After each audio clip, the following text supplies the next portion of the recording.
everyone. And I know I see a lot of new faces, or at least ones that I don't think I know. And welcome to you all. Those of you who were here for the Kriya initiation last night, just a joy to be with you all and be in this energy that is spilling over. So bless you all. I'd like to read from Whispers from Eternity, and this is by Yogananda, and it's called Dance in Me, Thy Dance of Infinity. So he has a lot of fun with this one, you'll see. O Mother Divine, I have learned to love thy dance of destruction, for I see now that what is destroyed is my own ignorance and folly. Thou hast shattered again and again with thy war dance of destruction my fragile cage of bones and flesh, and consigned it to crematory flames. Thou hast done so smilingly to show me and everyone that our souls are ever free and cannot be burned or broken. With thy mercy thou hast stripped away, sometimes seemingly with harshness, but always with loving purpose, the countless hardened, mud-encrusted covers of delusion that coated us. I appreciate now thy dance of devastation, Mother. Together let us cremate my every desire, frailty, weakness, and finitude forever and ever. I'll join thee laughing in thy dance of evil's destruction, O Mother, since nothing more is left of my finiteness for thee to destroy. Dance in me thy dance of infinity and of cosmic love. So he had a lot of fun with that one. So our subject today is we are children of the light. And I know we all preface these topics every Sunday as very important, especially important, the most important. But surely this has to be one of the most important ones. We are children of the light. We live in this world of opposites. And every day we're faced with these, with joy, with sorrow, with sickness, with health, with death, with life, and on it goes. And, you know, Yogananda said an interesting thing. He said when he came into this incarnation, it was like putting on a heavy overcoat on a hot day. At first it feels very, very uncomfortable, confining, and then you just get used to it. It is what it is. And that's a great ability, truly, to rise above it and just, not be too affected by things. But it's also very mesmerizing. And we experience these opposites, and we tend to perceive ourselves in that way as well. We're healthy, we're not healthy. We're kind, we're not so kind. We're sick, we're well, we're worthy, we're unworthy. And it's not always so helpful when we make that kind of identification. I was remembering when I was very young, one of my grandmothers came to live with us. And she was unable to walk. She'd broken both hips. Hip surgery wasn't something in that time. And she came to live with us. She was very affirmative, always of the light.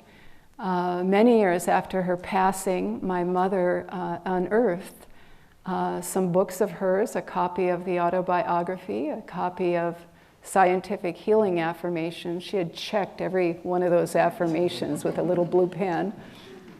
A book of Gandhi's prayers, and Ma as Seen by Her Devotees, which is a book about Ananda, the life of Ananda Ma, whom Yogananda spoke of in his autobiography. And I asked my mother if she was a disciple. She knew nothing of it. She just recognized that these were books I would probably like to have.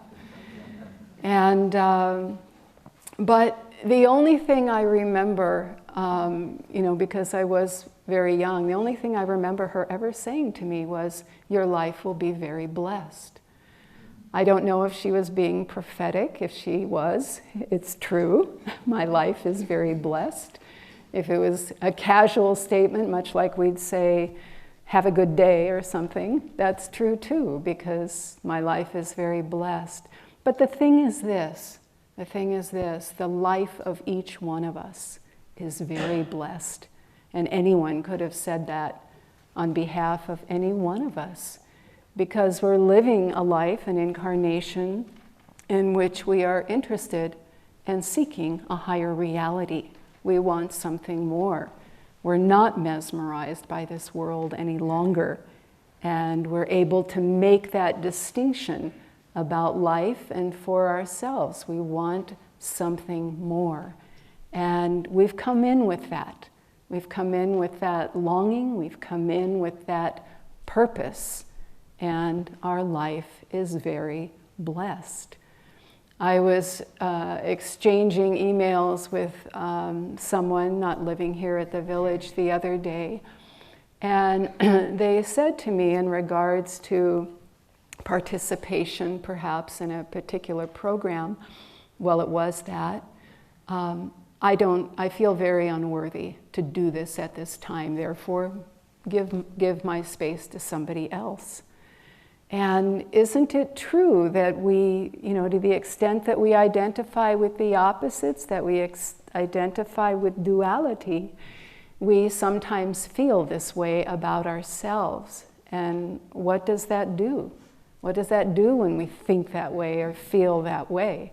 We don't act. We're prevented from acting by our own ego. We think we're unworthy, therefore I can't do it, I am not capable, I will not succeed in it, and on it goes. And so it's very important, this subject today, we are children of the light, that we really, as disciples, as seekers of truth, it's something that we find ourselves having to rally around periodically to a greater degree, because we're thinking, okay, maybe I'm not worthy of such and such. And we have to rally the energy. It's why we come together for Sunday service. It's why we come together for satsang and so many shared activities, to be around each other's light and to remember that that light is also within us. There's a beautiful section in this book, Whispers from Eternity, in the beginning. And Yogananda addresses the cosmic motion picture of life. And I really encourage you to read that. It's just, you come away, you can't possibly take it all seriously. I mean, you just, he just talks about how we're all actors in this cosmic movie. And he uses that analogy of the cosmic movie of which we're all a part. And we play a part. We play a part, we become that part for a little bit, but then we exit that part. It's not meant that we become fully enmeshed in that consciousness. We're just playing a part. It's a part, and our real part is that we are children of the light, and we're just playing temporarily this other part. And if we can have that consciousness about life, we're able to step back a little bit. We're able to not take it so seriously. We're able to, Yogananda said to his disciple Rajasi Janakananda, destroy this dream with one blow of your wakefulness. I simply love that.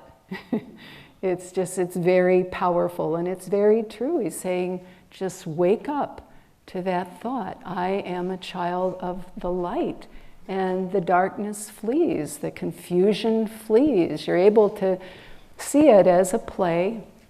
You're playing a part, and tomorrow it's going to be a different part. Next week it's going to be a different part. And someone once said to Swami Kriyananda, it looks like you've had so many challenges in your life, so many tests. How is it possible to live such a life? And he just said, what tests? And he wasn't trying to be silly. He wasn't trying to not acknowledge certain very challenging circumstances in his life. Of course there were challenging circumstances. Of course there were tests and big tests, things that we would sort of cower away from. But he had that consciousness of being a child of the light, and he was able to just keep a relative distance from it, not identify with it. And that's where we want to be able to just step back and watch the cosmic movie of our lives. Very entertaining. And the other thing he says is just, what we all know to be true. We need to elevate our consciousness. If we can elevate our consciousness, if we can destroy that dream bubble with our wakefulness, then the reality that we are children of the light is very easy to embrace. It's very natural. It's very organic. It's who we are. We are that. That is our reality. That's our purpose. It's why we've come into this incarnation. There is a story of a great sage, Vyasa, and Yogananda told us that it was Vyasa whom he tuned into to write his commentary on the Bhagavad Gita. Vyasa wrote the original Gita.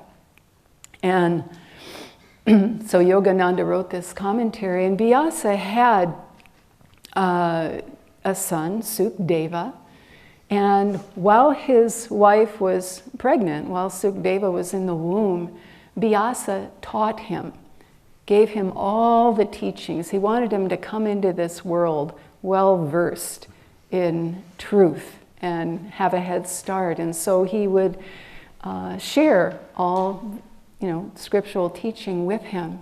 And so when Sukdeva was born, he came in, he was moving, he was going to God. And at about age 7, that wisdom fully came to the fore, and he decided he was leaving home. He was going to find his guru. He was going to get on with his spiritual life. And Vyasa could have been his teacher. He was a great, great yogi and very wise, but he recognized, the validity of this inclination. And he let his son Sukdeva go. But he said, go to King Janaka, and he's a great man, and he can give you the guidance you're looking for. He can be your guru. Interestingly enough, Yogananda, Paramhansa Yogananda said that King Janaka was Lahiri Mahashai in an earlier incarnation. So close to home. So Sukdeva gets there, and he's already sort of a little on tilt, because how can this king, how can this worldly person be my guru? So he's got a little edge, and he comes in, and of course King Janaka knows this, he senses this, he's quite aware, and he tests Sukdeva a number of times. And to show Sukdeva that he needs to be more humble, for one, less attached to one, and more receptive, many, many things. But one of these tests, King Janaka gives Sukdeva 2 lamps to hold. And these are oil lamps, one in each hand, the palm of each hand. And they're lit and they're burning. And he says, take these lamps and go around the inside of my palace, and it's massive, many rooms, many things. And he says, go around and observe everything and come back and tell me what you see. But you must not drop a single drop of oil. You must not spill a single drop of oil. And Janaka sends Sukdeva on this journey around the inside of the palace with an attendant whose job it is to make sure those oil lamps are always full, because they're burning, they're using oil, they're always full, and that Sukdeva doesn't drop a single drop of oil. So this takes Sukdeva a couple hours, and he travels around the inside, and he comes back, and he's very excited because he hasn't dropped a single drop of oil.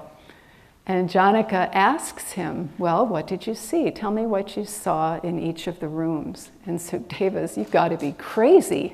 I've been so concentrated on not dropping any oil at all on the carpets that there's a few things here and there, but I couldn't do any more than that.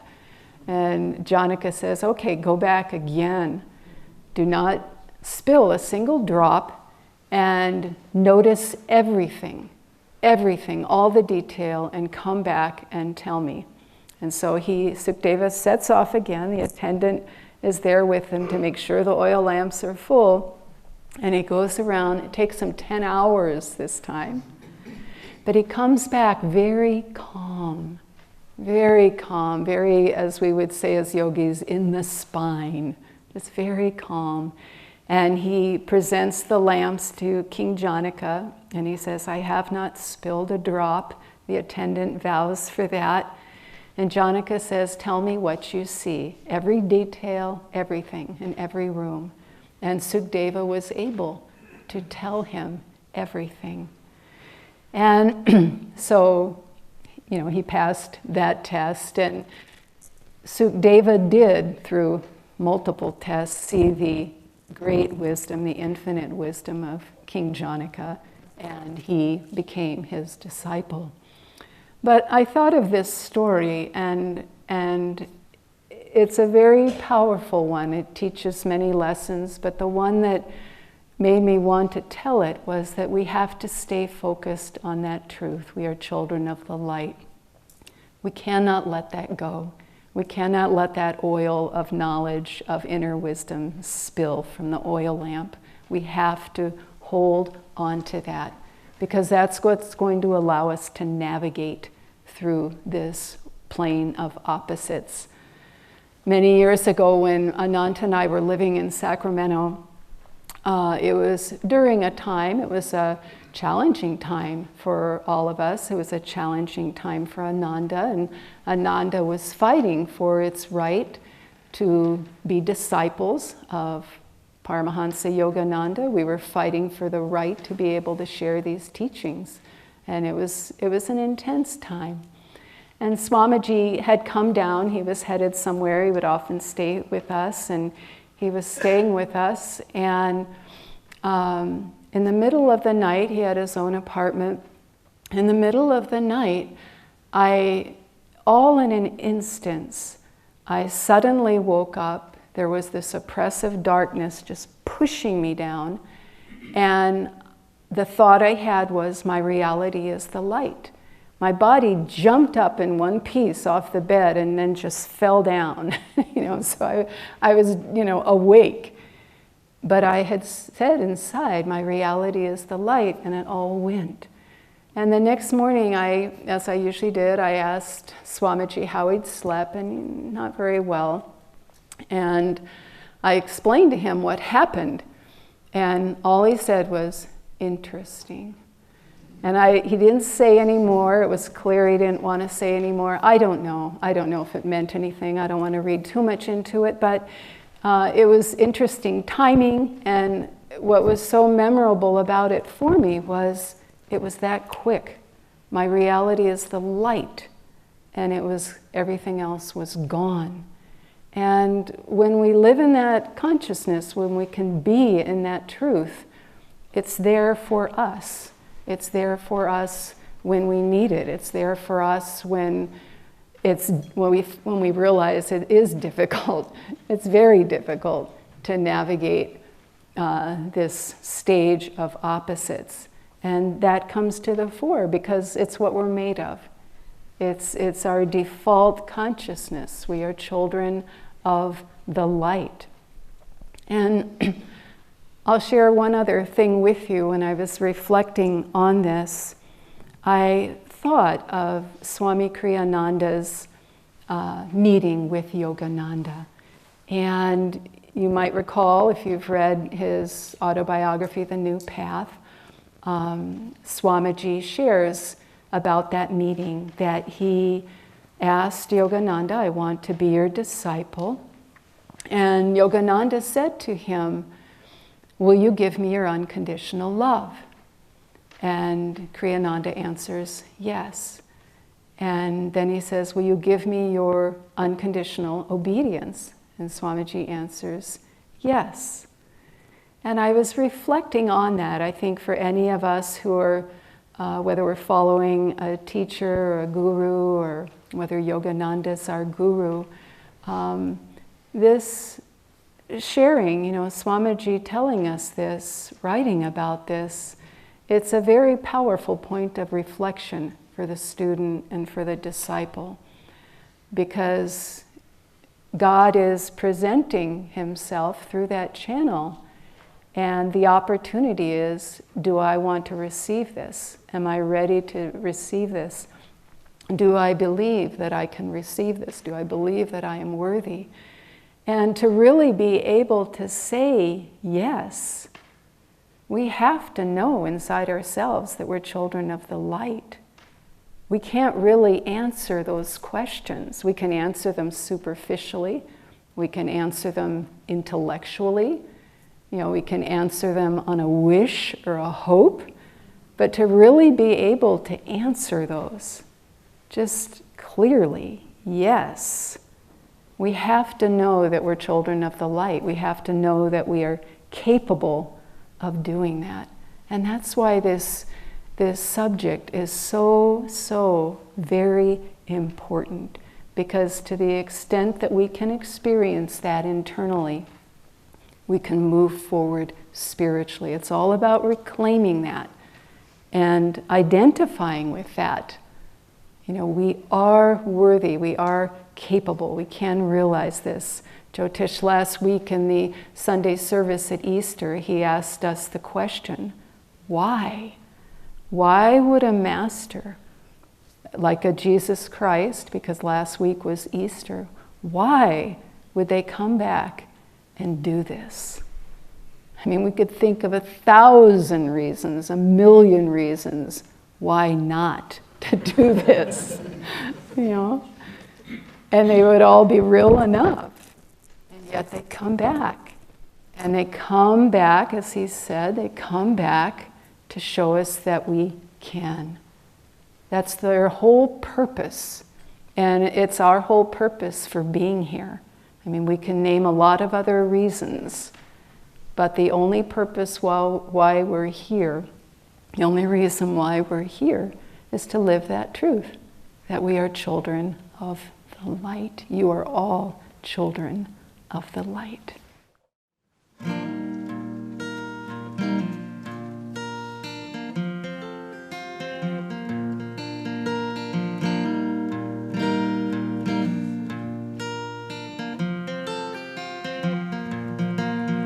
There's joy in the heavens, a smile on the mountains, and melody sings everywhere.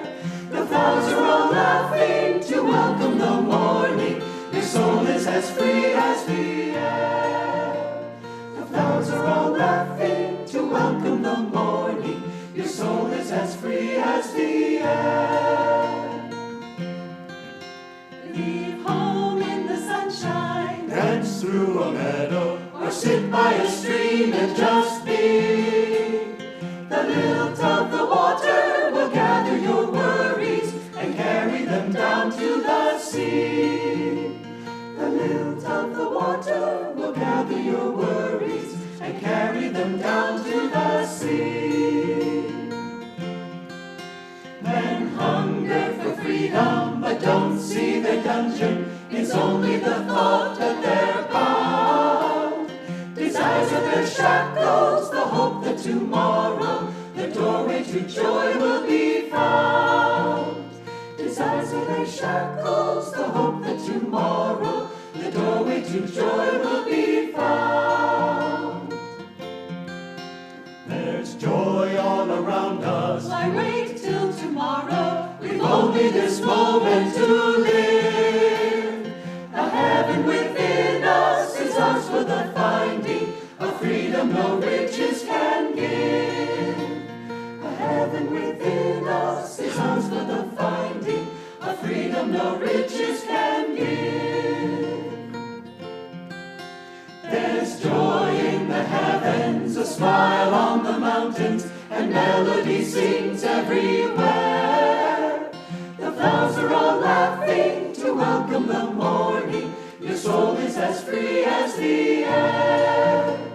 The flowers are all laughing to welcome the morning. Your soul is as free as the air. The flowers are all laughing to welcome the morning. Your soul is as free as the air.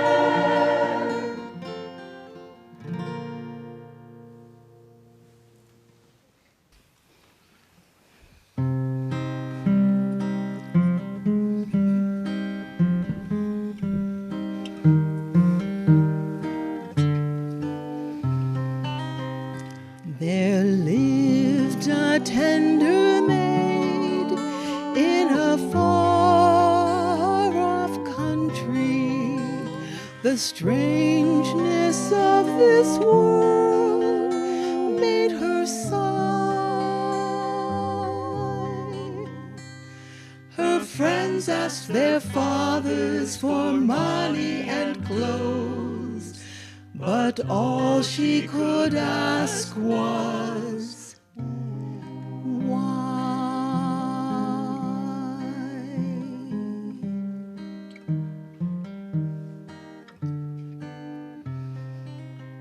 She saw the solemn clouds gathered watching a rainbow, the bright rays of their joy filled the sky.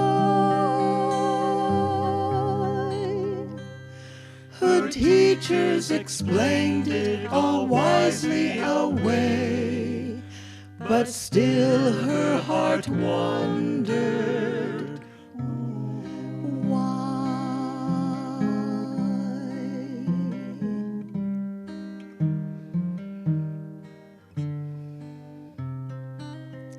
She saw the silent stars thrill the night with their gladness. They seemed some wondrous truth to imply. Her elders all slept, but the magic of light awoke her to ponder, why?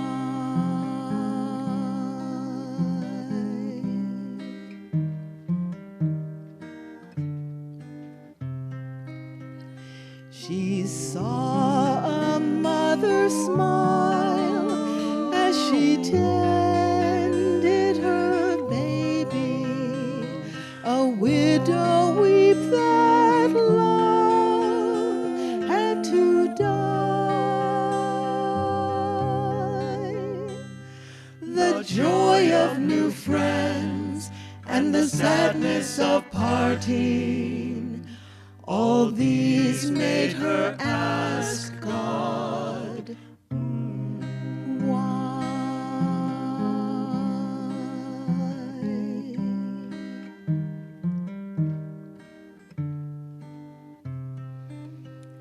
One night into her heart stole the secret of oneness, the bond not even time can untie. For love then possessed her and made her his own. In love she at last